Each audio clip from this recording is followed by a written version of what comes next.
our discussion today is about power mobility, but my background is in the clinic. So I am a physical therapist, and I had been mostly at Providence Wheelchair Seating Clinic, mostly at Providence as a system, as a physical therapist here on the east side of Portland. And then right around 2019, I joined Permobil, which is the manufacturer of power wheelchairs, as well as Tie-Light manual wheelchairs, as well as other components. But I joined as a clinical education team member. So that is my role now, but my passion is wheelchair seating. So the last 15 years before I joined Permobil was just doing wheelchair seating at Providence. And I'm originally from Cleveland, Ohio, so that's me and my two sons at a baseball game, big baseball fan. And then Dave, do you want to say hi? Sure, sure. I'm David Knight. I am an ATP, which is an assistive technology professional, which means I'm a wheelchair specialist. Um, I'm also from the Midwest, from Chicago. Moved to Oregon in 2011 to take a job with Permobil. I have about 30, a little over 30 years working in the industry on complex rehab equipment, which is kind of complex wheelchairs and manual wheelchairs. I'm kind of I'm the nuts and bolts. Catherine's the clinical side. I'm the nuts and bolts side. Nice to meet you all. And we will have our contact information at the end if anybody does have further questions. So we have our emails at the end as well as our phone numbers. So let's go ahead and just look at what we're going to talk about and the order in which we're going to tackle some of these pieces. So obviously here, everybody is very well aware of what ALS is, but I'm going to just kind of transition that knowledge into how to prepare for a wheelchair evaluation with your personal experience. And then we're going to go from the wheelchair evaluation into some little closer look at wheelchair functions, starting with what are power wheelchair seat functions and how are they different when you compare one versus the other, and then what are the benefits of some of these functions. Then we're going to go into more of a discussion about drive controls. And actually talking about joysticks a bit, talking about alternative drive controls. We have a few really good case examples of people using different drive controls just to give those who don't have any idea yet. Maybe you haven't been evaluated for a wheelchair yet, so some of this is a totally different language, but I think some of the videos we have will be helpful. And then we've got a pretty good list of resources to share at the end. So please, as Cassie mentioned, use the chat for questions as we go, and then we'll tackle questions in the last 30 minutes or so. So starting with the evaluation, clearly, as I noted, people are very familiar with ALS and maybe some symptoms that you have experienced. But when we look at those symptoms, we really look at why clinically is there a conversation about power wheelchairs seemingly in an early phase. And really for ALS, it's really paramount that as a clinical team, we try to get equipment in the home, in access, within reach if you need it early, just because we know there are good days and bad days. We know that sometimes when you need it, it is going to be a journey to get if you're starting just at that day that you're really, really needing it, because it takes a while to get these devices. So getting it early is really kind of the premise of really trying to reduce the risk of falls, conserve energy so that folks can lead their functional day all day, every day, and not have to just pass on some really good opportunities just because you're worried about getting too tired. We want to make sure that folks are, have the right tools to go through all of their life roles, parents, working, employees or employers, and really trying to use different tools in your toolbox, including a power wheelchair. Obviously comfort, which to me also is not just important for comfort itself, but for improved participation. If you're comfortable in your chair, you're going to stay in it longer and participate through all the things you want to do. Independence, of course, and then trying to really preserve the muscle that folks have to be able to do the things you want. So what are the clinical team looking at when they evaluate you? So they will have a chart history, most likely from the ALS clinic that you're connected with or the physician that referred you. But then we really ask a lot of questions about what are all of your life roles? What are your goals? What are the things that you're struggling to do or the things that you can't do but want to do? And all of that personal information ties into all of these other things on the slide. It starts to tie into what type of wheelchair base we might pick or suggest, what power seat functions you may benefit from. It talks about, as we get that information from you, it talks about maybe in our minds what seat, cushion, or back support you may need, as well as access in all your environments. If you live in a rural area and you are out and about on uneven terrain all the time, that's what we need to know about so that we can match the wheelchair features to what you need. And then nowadays, power wheelchairs all do a pretty nice job at integrating things like Bluetooth, the ability to run some of your home environment controls, obviously answering your phone or texting. So we'll be able to kind of touch on some of this from a 30,000 foot view and hopefully get a better understanding by the end of today. This is also a good reminder that the team is a pretty big team.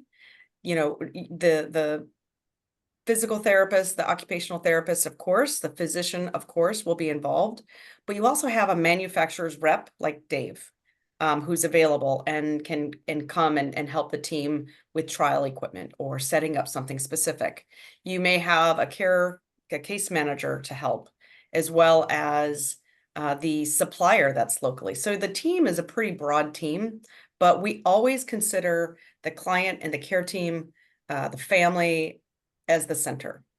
So we are moving around and trying to assist, but the guiding questions that come from you and the guiding information as to your goals is really the center of what drives the final prescription. When you do go into the evaluation, what I found in the clinic is that it's a bit of a tricky conversation because sometimes folks don't really want to talk about the things they can't do. Maybe there are increasing number of near misses, where I consider near miss anytime you landed someplace you didn't intend to. We went to get up and you fell back into the chair, the recliner or the bed. I like to, as a clinician, get all of that information so we can create a picture of your strong days and your good days and the picture of what happens when you're tired, so that the insurance team, whoever's approving funding for this, really understands why we're asking for the features we're asking for. You may not need every feature all parts of the day, but there are certain features you may use more if you're tired, and there's other features you may use more if you are struggling with driving with the joystick, for example. So we really ask about these bits that you see here because we're trying to create a picture for the funding agency to understand what we're talking about. That's a really important piece. So let's go through and just start with power seat functions first. And I know there's a variety of folks on this call, so I really look forward to input later with folks that have experience with a lot of these functions. So let's start with tilt. Tilt on the far left is basically when the seat and the backrest move together into a tipped back position. And what you can see here, if you look at my little picture at the bottom, the angle between the seat and the backrest does not change. So it's not like laying back and opening up the hips necessarily, but it's just tilting your seating system back. And it's a really helpful feature. A lot of folks use this as a resting position. A lot of folks will use this to scoot back into their chair again. What I like about this is the armrest kind of and the drive controls stay with you. So that's a nice benefit versus with full recline, the joystick is kind of further out of reach in the way that that moves. But tilt is a really highly utilized function. Recline, on the other hand, is also a highly utilized function, but for different reasons. And you can see in my picture at the bottom, this really opens up that angle between the backrest and the seat. And when you're reclining, you're also going to need elevating leg rest. People rarely will just sit on the edge of the bed and plop back into a lying position with their feet still on the floor, because it really pulls at the hips. So typically, when you get recline, we also will have to add the power elevating leg rest so that you can truly lay down versus just wrenching your hips when you lay back. This is really helpful for when folks maybe are needing to do a full-on rest, a good solid nap during the day, or if they're adjusting clothing, maybe pant management, maybe your pants got crooked, or some people will have a catheter, and so it's a really nice way to readjust a catheter position. So it's a great feature, but it's just very confused sometimes between what is tilt and what is recline. So recline is full laid out, tilt is just everything moving together into the tipped back position. And again, the combination of three not only can lay you out in this middle picture, but you can also start to elevate your feet above your heart.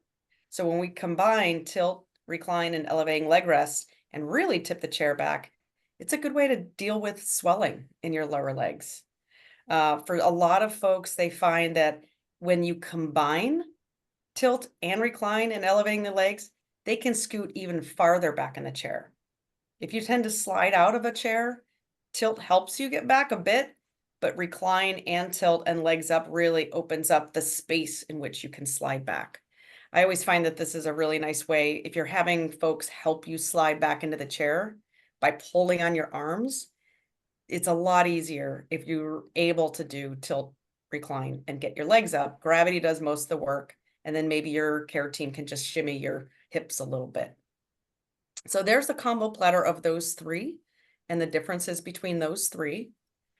I want to point out one piece that is really, really good to know is that its research supports this also. There's a couple of citations on this slide, but the problem with all three of these features is they can get confusing to use or complicated. So when you tip back, you see how the chair tilts first, and then you kind of move your finger to another button, get your feet up, and then recline. That's perfect. People can do that. But on the way up, this is really important in the order in which you sit back up. Now, I'm going to caveat this right off the bat that it seems like in my clinical experience, people have a hard time remembering, wait, what was I supposed to do? Was I supposed to put my feet down first? Was I supposed to sit up first? So watch what I do, watch what happens again. And this can all be by one button. So you just ask your supplier to enable the ability to run this just by one button. It's called independent repositioning mode.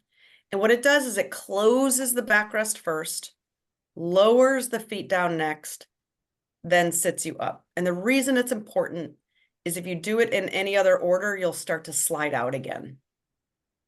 You'll get out of position. So again, coming out of tilt and back up to sitting, you typically want to, and I'm going to just have you watch one more time. You want to close or bring that backrest up, lower the feet down, and then sit up in your normal position just to maintain your hips where they should be. So that can be made to just one button where you don't have to think about it. It'll do it automatically for you. Let's talk about a few other functions here. So seat elevate, everybody probably is familiar with, where just the seat stays in its seating position, but it's just elevating higher. And this, as of last year, is now covered under Medicare. Thank goodness. And it's a covered power seat function because there is plenty of research to support how it's beneficial for transfers, for just reaching, actually, reaching up and getting closer to things. So that's why seat elevate is oftentimes recommended, but it also helps to get face to face with somebody. It helps to be seen.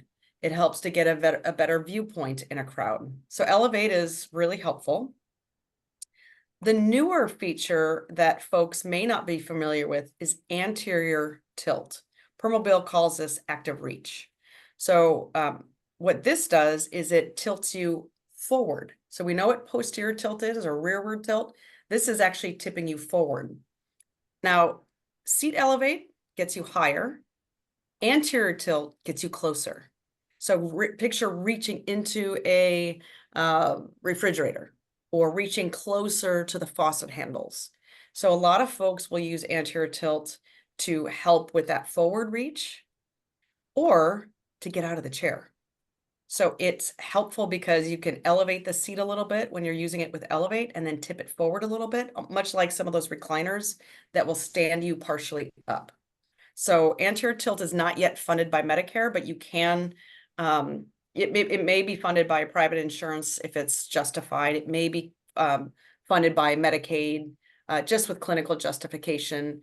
And there's other resources that can help get funding for that. But it's a really great new feature. And then power stand has been around has been around for a while, but the research is increasingly growing in terms of the medical benefits of power standing. And there's a couple of really great case examples coming up that just show folks that have ALS using power stand.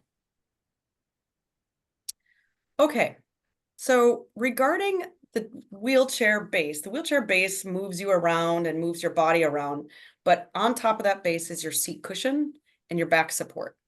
And the seat cushion will, truly from the get-go be a critical piece to really tell your clinicians about if you're struggling. So you may have a seat cushion like the one I'm pointing at now that has some contour or shape.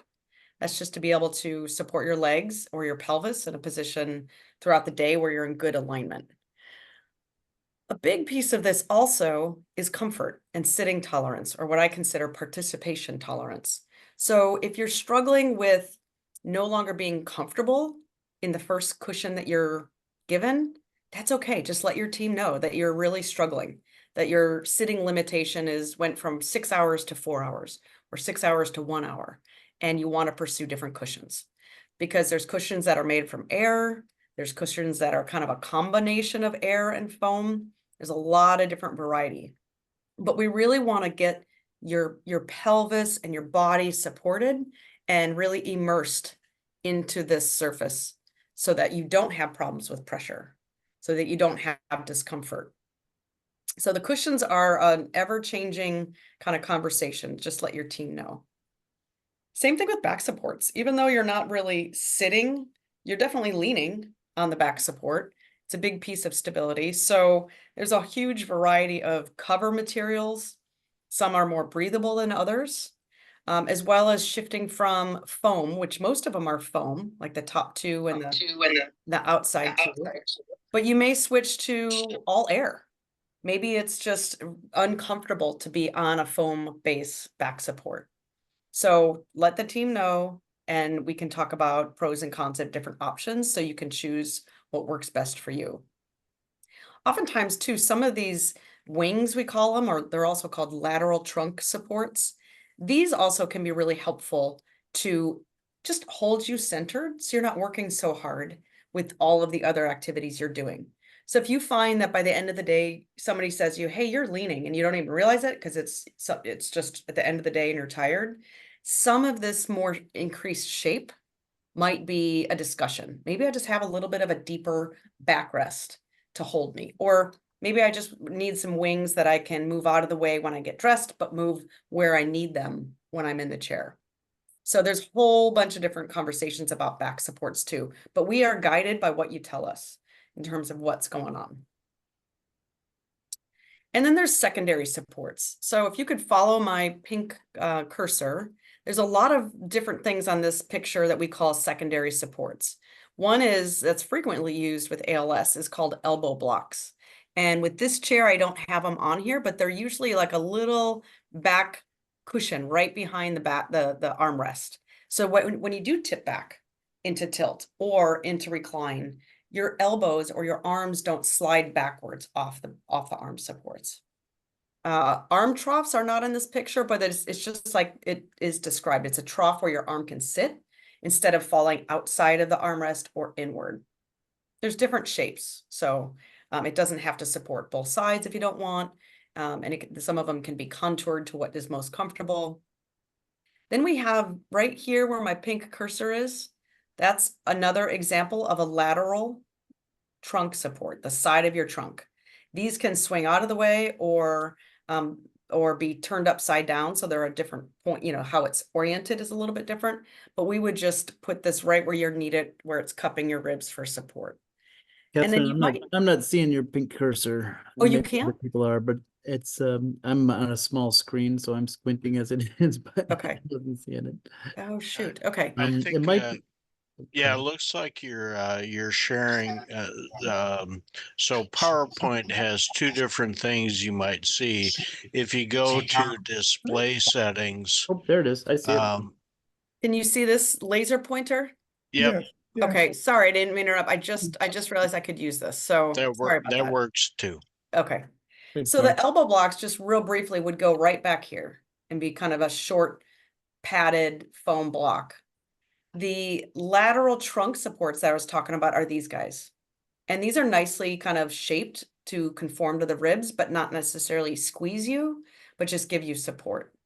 Sorry about that, you guys.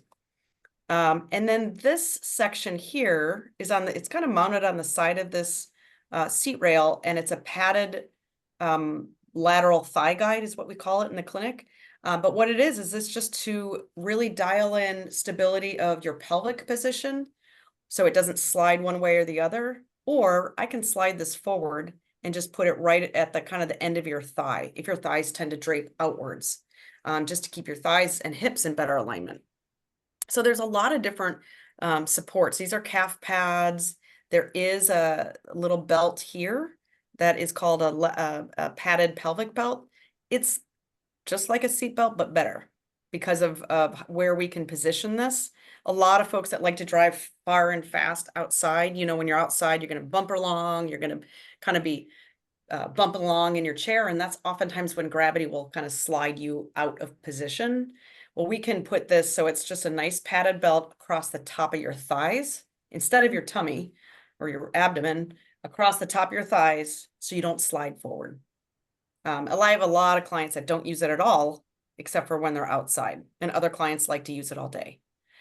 So there's all these different accessory pieces and parts that we add so that you're stable, comfortable, and actually have different tools in your toolbox that you can use at different points.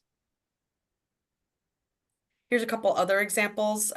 Here's a little pad that's on the side of the armrest, so that folks that are telling us, hey, my armrests always go off the armrest to the out, or my arms drape off the armrest to the outside, that could kind of keep that arm in position while you're steering.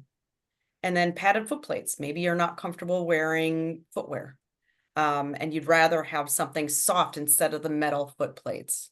We can also add air cells under these covers so that if the gel is too firm, this is a padded either with foam underneath these covers or gel, but sometimes we'll do air instead.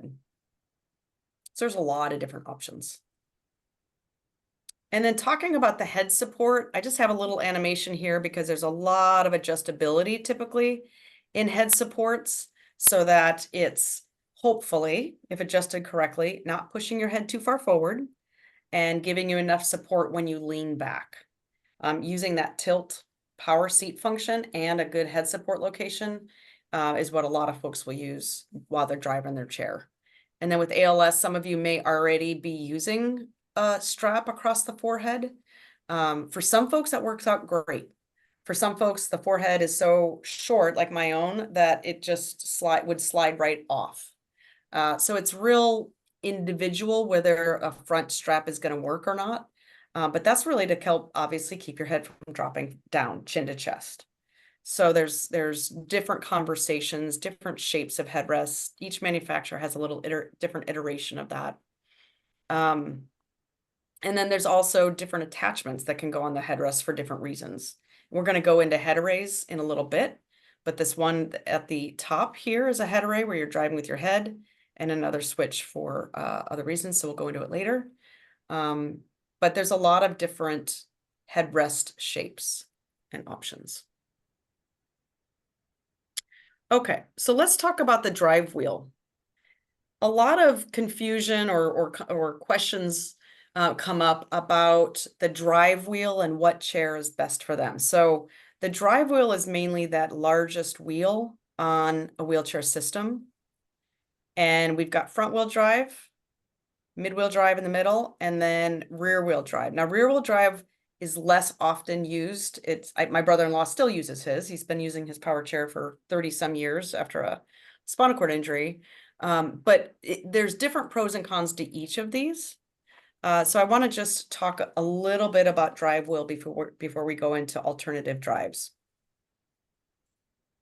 With the drive wheel, it changes depending on where it's located, how it turns.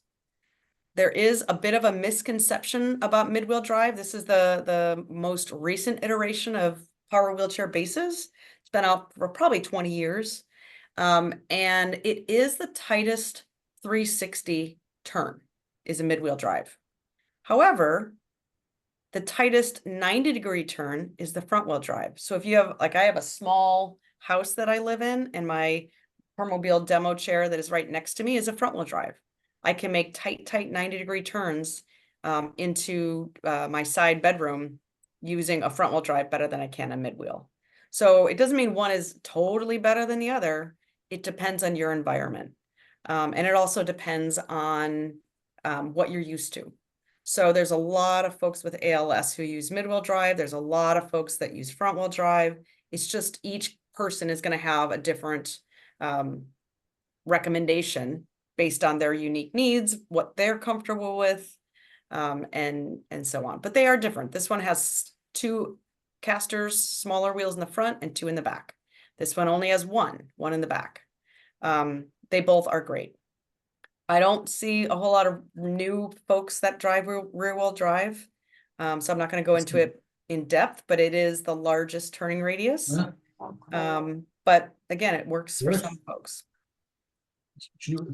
With these chairs, you also get a really nice update in technology in general, where all the chairs pretty much have some degree of tracking hardware that is available. And what tracking does, I have a nice video of this coming up, is it helps to steer this chair straight despite being on a slope or despite having some degree of obstacle that wants to pull that chair off true. So this way, with tracking, especially if you're using head array or other types of alternative drives, you won't have to work as hard to stay on the path you're intending. Here's a great example. There's tracking technology on the chair on the right, and there's not, the chair on the left does not have the tracking hardware in it. I'm going to run that again because it's really helpful. And you can see on a slope how that, upper left chair goes awry here. I'm gonna have to go this way. There we go.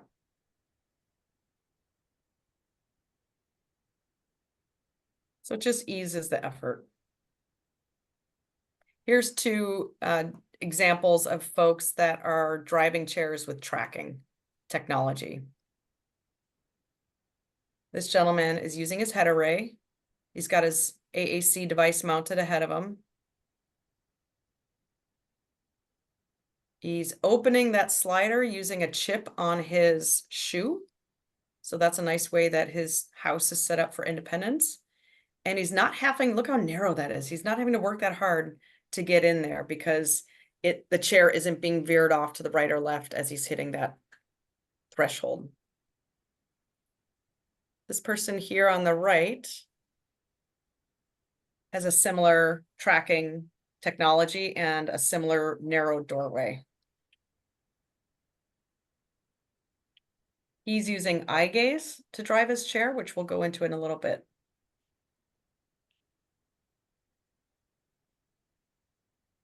And you can kind of see the screen in front of him is showing him his environment, and he's just looking at the arrows to steer.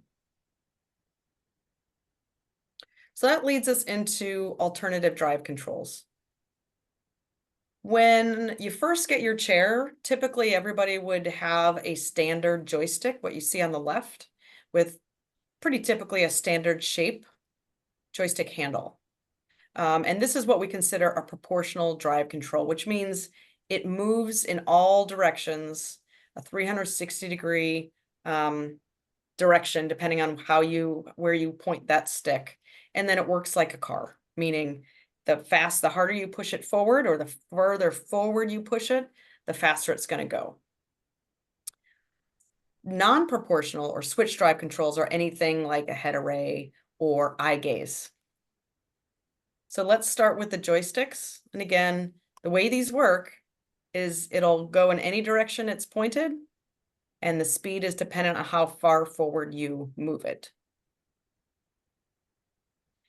However, if you do have a need for other shapes, maybe you're having a hard time keeping your hand or your fingers on that standard joystick, the team may start to talk about other shapes. And you can see this wheel above you, above here on the upper left. There's kind of a goalpost shape. Some folks find that a more textured flat shape like these two might work better. There's all these different options. And then sometimes people will make their own and put it right over with guidance. Don't just start hacking away at your chair. But I've seen some pretty unique, awesome joysticks.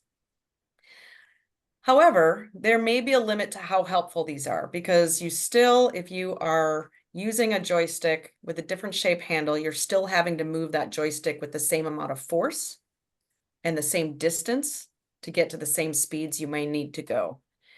If weakness becomes an issue and you cannot do that, we do start to talk about these smaller mini joysticks. These are smaller. We start to put them in locations that are easier, maybe for your chin, if there's folks that just cannot consistently use a hand. Or we might put a joystick like this, looks like a standard joystick, but it doesn't require as much effort. Looks the same, but you don't have to push it as hard or as far to go the same distance or to the same speeds.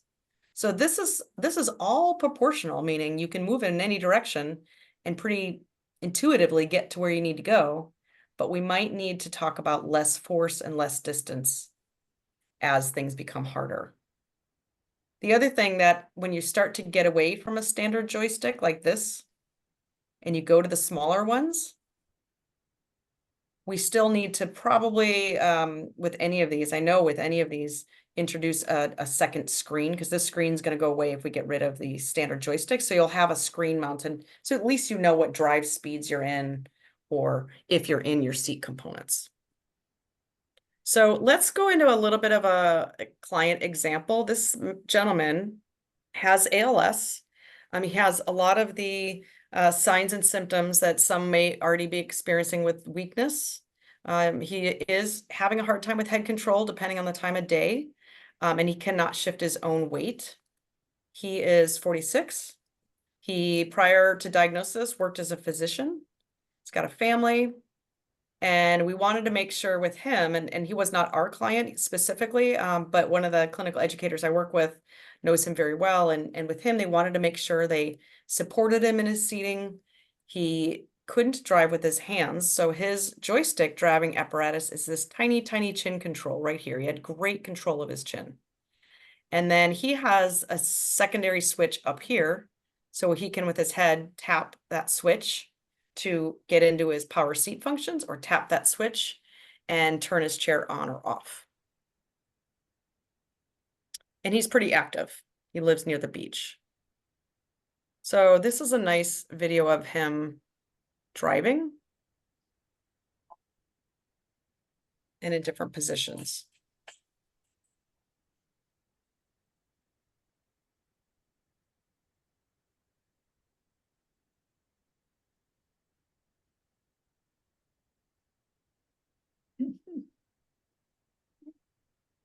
And remember, this is proportional, meaning as long as he can move that little ball in all directions, he can go any direction he wants without having to pause and switch directions differently. Here's another gentleman named John, who, again, he's a father, he is married, he has a Permobil power wheelchair, and he couldn't functionally use his arms anymore, and he had great lower extremity function.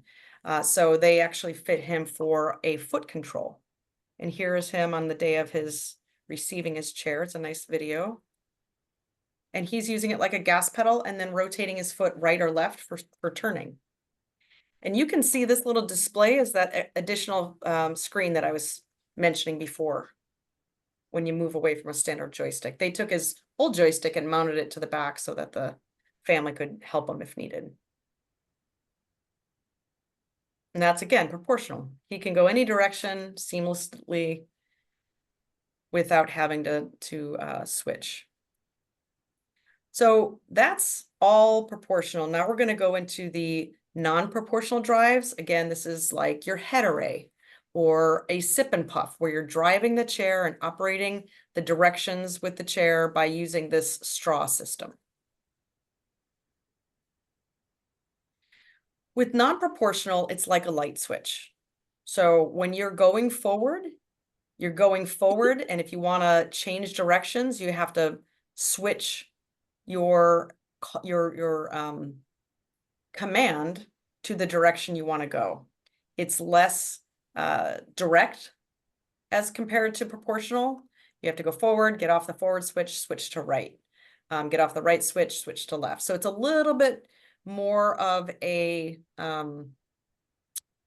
little bit more of a pause. Now, a lot of people drive head arrays very fast without much pause at all because you get used to it. But it is a little bit more of a pause in between compared to proportional. Here's two different head arrays, and you can see two different pad shapes, different amount of padding on the switches. But when you use a head array, the back pad, just by putting it close to the back pad, that's what drives you forward. By putting your head close to the right pad, that's what turns you. By putting your head to the left, that's what turns you left. And then this additional switch here may be how you get into your power seat functions, or your on and off, or your Bluetooth functions. So that's why you see different switches at different locations. It does require some degree of head and neck control. So it's important to kind of do some trials and see if that's the right selection for you. This young lady is a great example of a use of a head array. She has sufficient head control to use it. She's got seat functions because she can't do her own weight shift. She's married, she's very active, she works from home, and she uses, for her work, she uses an iris bond eye gaze system for work. Lots of different supports on her chair. And then she has a power van, a modified van. And just her using her device. There's a couple of nice videos here. She also has a standing chair.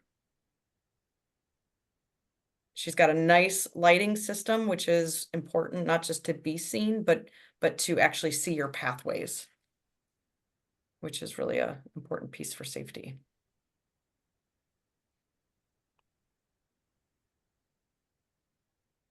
And you can see her making nice tight turns by just leaning on that that left turn pad. And all of the amount of force it takes to move or to operate these pads is adjustable. So some folks that don't have much strength at all, we can make those pads more sensitive, so you don't have to get as close to it or lean into it at all. So that's very customized. There's also, like I mentioned earlier, the sip and puff system. There's some folks that will use a sip and puff, and what's nice, I think the confusing part about sip and puff is you don't need a lot of breath support. You're not really blowing hard.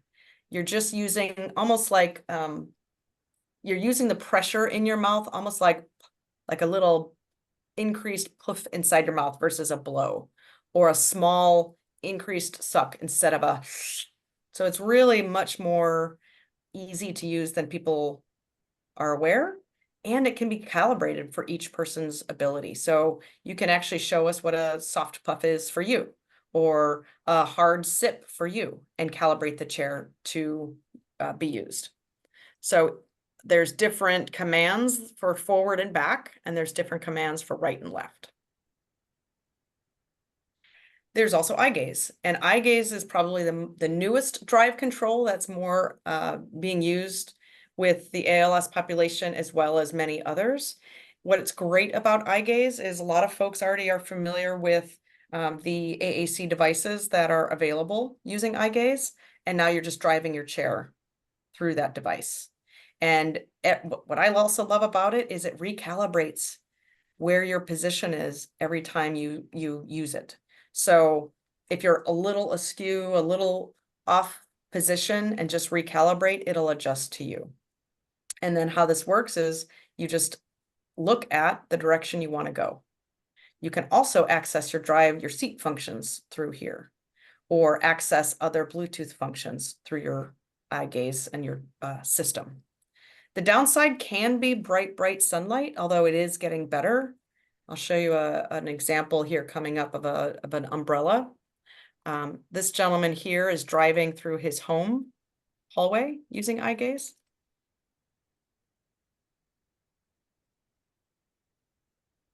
So your device really becomes the camera and then an overlay of arrows so you can see the environment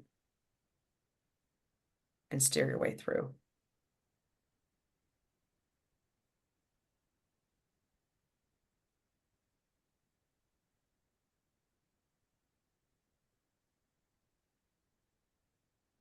There's the umbrella I was mentioning, and there's different ones, but Tolt Technology has a nice umbrella they recommend from Amazon. That is, I think it's only $26, and it has a nice mount for power chairs. So I can definitely send that out to Cassie to distribute. But it's nice because even with the improvements in the eye gaze technology and sunlight, some folks living in sunny environments are going to want to probably have that access. And this is a young lady that is using one of the beach boardwalks, which are becoming more and more available and out and about in certain beach towns where it's already nailed down into the ground. Some folks are buying beach mats and they're just kind of rotating as you want to go down the beach. They just kind of pick up the back one and put it in front of you. Just kind of rotate as you go. So it's pretty cool. And then there's some folks that are using hybrid systems. So that may be where you're driving with the straw, but maybe you're operating your seat functions with a head array, a little combination of both. So there's, just to let you know, there are lots of different configuration possibilities and a lot of expertise to tap into. Okay, so technology integration, when we're talking about this, we're talking about everything else around you that is now accessible through your chair. So you can really access environmental controls to help you with managing your home connectedness, or your door unlock or your light system, to help with communication, to continue to do your work tasks, or continue your education, as well as just increase your own independence and participation. Things like your phone, your laptop, your tablet can all be run through your head array or your sip and puff. All of the different functions that are easy now, your Alexa. There's different systems now that are going down in price by the day, that there's tons of resources on the web at how people are accessing this. And Apple has its own assistive technology department, and they're excellent resources for how to integrate some of this and make it easier to operate from your chair. And then we have a huge array of resources. So I'll send this out to Cassie as well. But Permobil itself has several resources that we've written. One is the Wheelchair Handbook. And I helped with the writing of this. And really what it's meant for is to be an education tool to look at before your wheelchair evaluation. And what it is it's not a brochure about Permobil. It's a booklet about what are these features we're talking about? How can it possibly help me functionally, socially, and medically? So at least you go in maybe with a little bit more information and hopefully have that appointment be less overwhelming. So there's lots of chapters about the process, as well as funding, as well as different things. And then we do have a power wheelchair guide, which again is just basic power wheelchair 101 information. And then lots of different sites that we can send out regarding some of these accessibility features, Tolt Technologies, the iGaze group, as well as others.